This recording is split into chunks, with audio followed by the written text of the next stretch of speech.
the last straw. President Obama's response in both words and action to the beheading of American James Foley was so weak, wimpy, and pathetic that it's embarrassing. In times like these, great leaders understand both the enormity and the urgency of the situation. They take the reins and they lead. Not our president. He channels Teddy Roosevelt. But instead of speak softly and carry a big stick, it's speak softly and carry a big Bertha. But oh, he talks a big game. We will be vigilant and we will be relentless. When people harm Americans anywhere, we do what's necessary to see that justice is done. Relentless? For at least 8 minutes until you get back to the golf course on your 3-week vacation. Mr. President, where is your humanity? This innocent man and his family deserve better. British Prime Minister Cameron, at the sound of the killer's British accent, immediately left his vacation and flew home to get back to work. Americans are justifiably outraged and wonder if you are disengaged, tired, overworked, bored, or just clueless. But then again, at this point, what difference does it make? What difference do you make? What difference can you make? There are no words to describe the horror, the savagery, the beheading of James Foley.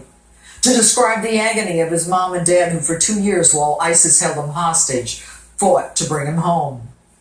We're the greatest country on earth. We're Americans. They'll bring him home. Yes, hope does spring eternal. But there are no words to describe the disappointment when nations far less powerful bring their hostages home while the greatest, most powerful nation on earth does not. And there are no words to describe the anxiety, the panic, the loss of hope, the desperation, the moment ISIS emails how and when their son will die. No words to describe the finality, the animal hooded in black, in the process of decapitating an American forced to his knees, his hands bound, his head pulled back. And you, Mr. President, fist bump your friends within minutes on the golf course? You are so weak that when criticized that you hadn't done enough, you spill your guts and then blame the intelligence community again. We tried to get him, but it didn't work. Excuse me? Isn't that classified information? Haven't you indicted people for less under the Espionage Act? You not only burnt our sources, you put the other American hostages in even more danger. And what's that? You don't pay ransoms? You don't negotiate with terrorists? Well, what the hell was the Bergdahl trade? Aside from replenishing the enemy in a time of war, you violated not one, but 2 laws. If you don't negotiate with terrorists, what was John Kerry doing with Hamas? And why were you negotiating with Iran on its nuclear proliferation? Not only are the American people justifiably outraged, but even your own Pentagon disagrees with you. They at least understand the enormity of what's at stake. Hagel seems damn scared. They're beyond just a terrorist group. They are tremendously well funded.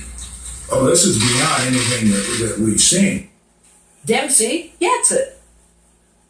This is an organization that has an apocalyptic end of days strategic vision and which will eventually have to be defeated. But you're not going to act without your favorite line, the international community standing alongside us. Mr. President, why do we need someone to stand alongside us? I didn't see anyone standing alongside James Foley. He was alone in that desert, his blood staining the sand. He was an American, our son. And you play golf. But hey, good news, you put Eric Holder in charge. Really? You want to prosecute these guys? Mr. President, you don't have a clue. This is an act of war. These are crimes against humanity. Why not just admit it? You don't want the job. You want the perks, the vacations, the golf. You don't want the responsibility. You can't make a decision. You live in a make-believe world colored with vanishing red lines. Well, that just doesn't cut it for us anymore. Stop being a spectator and start being a leader. What are you waiting for? What is your goal? And people like this ultimately fail. Wishing and hoping doesn't cut it. Hitler failed, but only after he killed 6 million people.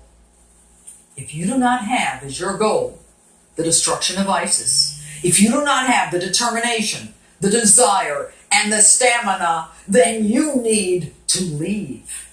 And I'm not talking about vacation. You need to leave the White House. Remove yourself from the most powerful position on earth. You are putting Americans on the wrong side of history, risking everything we work for. But if you decide to stay, take a listen to what a real leader sounds like. I have nothing to offer but blood, toil, tears, and sweat. You ask what is our policy? To wage war against a monstrous tyranny never surpassed in the dark and lamentable catalogue of human crime. What is our aim? Victory. Victory at all costs. Victory in spite of all terror. Victory however long and hard the road may be. For without victory there is no survival. And that's my open. With me now, former